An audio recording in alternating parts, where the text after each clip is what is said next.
Gator, I received yesterday with the college version. So, NFL version, you go first. All right. Oh, don't sound too excited, Gator. Here we go, baby. I'm focused. Football. Okay? All right, you focus. Stay focused. Here we go. Speaking of football, starts today in Brazil. Speaking of Brazil, the Eagles, Packers, right? Eagles cornerback Darius Slay said this week he didn't want to go to Brazil, and he was actually told to stay in his room because the crime rate is crazy. He even told his family, don't come. I'm going to be sitting in my hotel room playing video games the whole time. Now, he's walked it back a little bit because the NFL has probably told him, hey, dude, what are you doing? So he's apologized for anybody he's offended. But my question to you and Doug is, should the NFL take into consideration crime rate, safety issues, and all this other stuff when scheduling these international games? They should, and I'm sure they do. They've got to have security measures in place and take precautions. I'm sure that goes on. However, I do think they should listen to the players, that the players want to voice an opinion about any concerns that they have. And I think it would just behoove them to do that so that everybody feels comfortable about this situation as they're going into it. We've heard horror stories about Mexico too, and they play in Mexico every couple of years. So I would imagine that the NFL takes it pretty seriously. I think, and there's no way they're going to want to throw these guys in a situation that it's not going to be good. You wouldn't think they would want to put their product in peril of violent crime of any kind. I had a buddy that lived in Sao Paulo, Brazil, and he didn't come back talking like it was a war zone. Did he come back? He came back, yes, but he didn't come back talking like it was a war zone. So I think they'll be fine. I think this is probably much ado about nothing. Did he choke you out? No, he did not. Why would he do that? Well, he's Brazilian. Yeah, he knows jiu-jitsu. He lived in Brazil. Well, yeah. He didn't die in Brazil, so he must have learned something along the way. He went to Mitchell Elementary in Ann Arbor. Yeah. Oh, Mitchell Elementary Academy? Yeah, the Academy, yeah. Hoist Gracie School. Yeah, exactly. I misspoke. The game's tomorrow, by the way. Yes. Ravens and Chiefs are tonight. But, yes, the NFL should consider everything, of course. And I'm sure you're right. They do probably have security and then upgraded, for safety issues for the players and things like that. But let's be honest here, people. The NFL only cares about money, and growing the game just means growing their pocketbook. They'll go wherever they can possibly go to take the game, to get more television audience and get more fans. And so the almighty dollar will win again. They'll try to protect the players, but what kind of place are you taking players into if you're telling them not to leave the hotel room? Shouldn't that be kind of a red flag right there? Well, they're not playing in the Ukraine. Not yet. I mean, Not yet, Gator. That's true. All right, what team is going from first to worst in their division? It happens like every year, right, guys? So I thought Cincinnati was the obvious pick, and maybe it is the obvious pick, but they'd have to pass Baltimore. And I don't think they're going to do that. So I tried to figure out which division has the potential to be a disaster and somebody with a fourth-place schedule can capitalize. I'm going with the NFC East being a disaster, and the Commanders win the East. Interesting. I heard Mike Tirico this morning talk about Jaden Daniels and saying he's the real deal. And I love Jaden Daniels, but that's a big leap to go over. You'd have to Scott, can I stop you for a second? Yeah. I know. Yeah, okay, fair enough. That being said, your first choice, your first instinct was right. It's Cincinnati. They've got the best chance to go from worst to first. Obviously, the Burrow injury hurt him last year. And it looks like Jamar Chase is ended his hold in, and he's practicing and likely suits up, so they'll be fine. Cincinnati will have a chance to challenge for the first spot. Yeah, Cincinnati seems like the obvious answer, and I'm not hating you on that, Gator. So I'm going to go really off the board, though. Really off the board. Not only do they go from worst in their division to first, they were the worst team last year. The Carolina Panthers I'm taking. This is more of like my disrespect I feel I have for the NFC South. Yeah, I just don't, that division, I don't respect it. I just don't.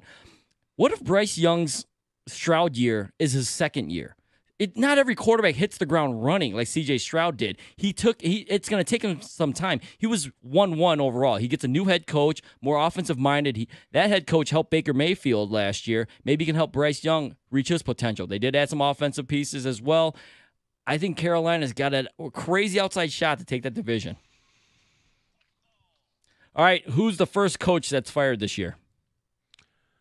Robert Saleh. Whoa. I'm going out on a limb that it gets too uncomfortable by Thanksgiving and he's going to be gone by Christmas. I just think that is a dumpster fire. I understand that there was close to being a playoff team last year, despite the fact that the team only threw 11 touchdown passes. That's right. The Jets threw 11 touchdown passes all of last year. And they almost made the playoffs because their defense was that damn good.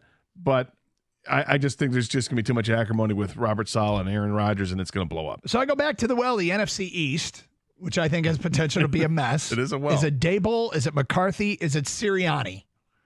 It's a race to who can get fired first. But Gator, on Monday, October 14th, following a loss to the Detroit Lions to drop to 2-4 after a bourbon-fueled altercation with owner Jerry Jones, McCarthy gone in Dallas to be replaced by Mike Zimmer, who is the defensive coordinator. Not bad, not bad. And then ultimately Bill Belichick. You know what? My first thought was Nick Sirianni. But I just feel they have just too much talent to lose enough games for him to get fired in the middle of the season. Maybe at the end of the season if they don't realize enough success. He might get fired, but that won't be the first one. Exactly. So I'm not going to go Nick Sirianni. I'm going to go with the Saints head coach, Dennis Allen. That's right. Back to the disrespect of the NFC South. It might not be the fact that Carolina is that great this year, but the rest of the division is going to have to suck as well, right? And I think Dennis Allen is just going to start the Saints off horribly, so bad so that they're going to have to let him go during the season. We're relying on Derek Carr, right? Yes, they are. All right, well, we finally see a 2,000-yard receiver this year, and if so, who's it going to be? Well, I'm going to say no on the 2,000-yard receiver. But if we are going to see one, I'll go Jamar Chase. With a healthy Joe Burrow puts up huge numbers in Cincy. I agree that we won't see one this year. I think that extra game is just simply an extra opportunity to get hurt. I love Tyreek Hill, but he's banged up. Quarterback issues there. There's no quarterback issue there, but he's banged up. I just don't see it happening this season. I think we might see it in the next couple of years, but some of these quarterbacks just need to get some more work time with these receivers that they have. So I thought one of you guys would say yes, if not both, because I think the popular answer would be yes, but I agree. I don't think it's going to happen either. It's really, really hard to do, guys. Yeah. I did the math on this, right? That's right, Gator. I did the math. I'm glad you did. You need 8 catches a game at 15 yards per catch and play the full season, by the way. That's all 17 games. That's not easy to do. CeeDee Lamb might be, if anyone does it, I think it's CeeDee Lamb, but he had 135 catches last year, and he still had 1,700 yards. I think he played every game, too. It's really hard to do.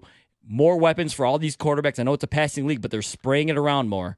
I thought Justin Jefferson might have a shot, but it's now with this quarterback, not with the quarterback situation they have. Yep, I agree. All right, who's getting way too much hype and is going to disappoint this year, and who's not getting any hype at all, and it's going to surprise people?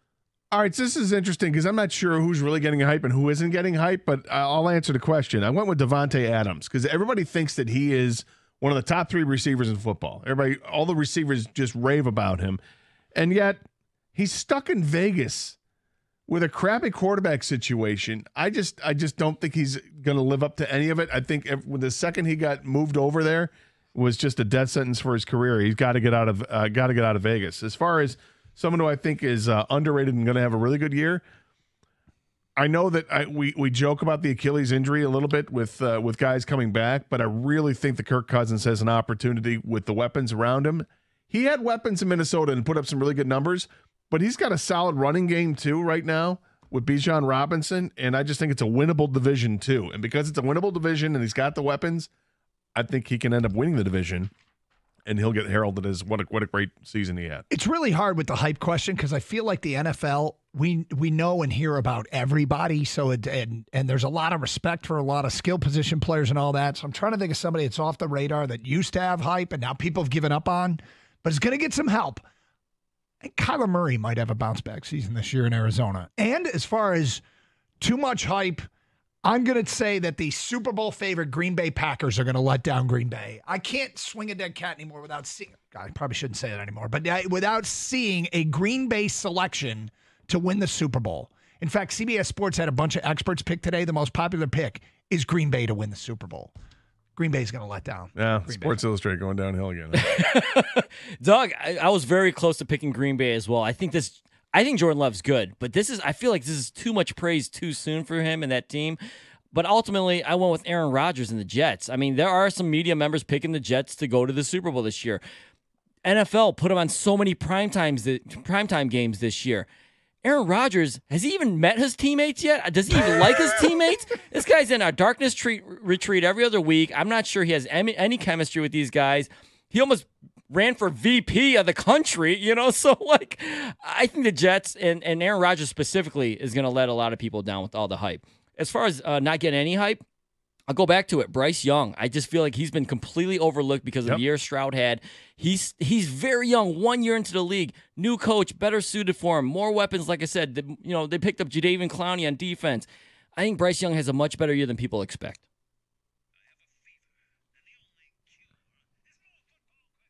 All right, last one's a little fun here, guys. There's an alleged leaked contract of Travis Kelce and Taylor Swift's relationship going around online. It was put out by Travis Kelce's PR company, but they've already come out and debunked that and said this is not true. But what was shown on this leaked contract was the actual date of Taylor Swift and Travis Kelce's breakup. It lists the date as September 28th, 2024. Coming up, guys. Let's just play a game here. Just give me the exact date they actually do break up. Okay, so I'm looking We'll come back and revisit. Yeah, how history will repeat itself here. And I'm thinking about history, all right? And I remember when Carly Bobby left her husband, Ricky, after he was no longer able to drive. She left, and he thought he was on fire and he was naked. Yeah, and so she then latched on with Cal Naughton Jr., Hell yeah, who was winning races at the time. Shake and bake. So when the Chiefs get bounced in the playoffs this coming year, she will then latch on to Detroit Lions tight end Parker Hess. That's funny. Well, I'm expecting Sam Laporta. That goes Parker Hess. Or Brock Wright. Hey, Brock Wright's... Well, Sam Laporta's engaged, too. Fair enough. February 7th. I like it. February 7th? February What year? 7th? What was it? 2025? Yeah. Okay. Guys, I don't believe it. This is true love, and true love lasts forever. They will never, ever, ever, ever, ever break up. I love it. I love it. You're a romantic, true romantic at heart. That's me. Gator. All right, guys. So I went back and checked out when another high-profile couple called it quits. Giselle and Tom Brady. They did it in October, so I'm going to go October 28th, 2025. There you go. All you need to know heading into the NFL season. And that concludes the Wide 9 Omaha 4 Down Around the League Blitz thingy. Bold Ass Predictions coming up next.